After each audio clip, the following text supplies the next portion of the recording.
About why this image has received so much traffic, and also where did the slogan "All Eyes on Rafah" actually come from? Kira, there are several reasons why this particular image is gaining so much popularity on Instagram. One of the reasons is because it's not graphic, because it doesn't depict the realities of the violence and the suffering on the ground. So some may find it easier to share on their feed. The other is the feature that it's using. It's a feature on Instagram called Add Yours.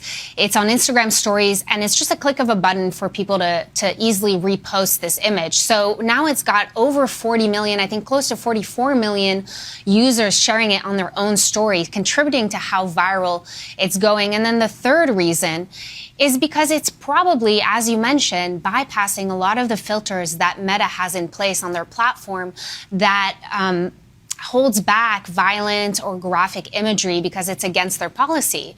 So this may be bypassing those filters, and it's making it easier for people to share. Also seeing AI-generated images with support for Israel as well. Why is there a sudden rise, you think, of AI and social media when it comes to this war?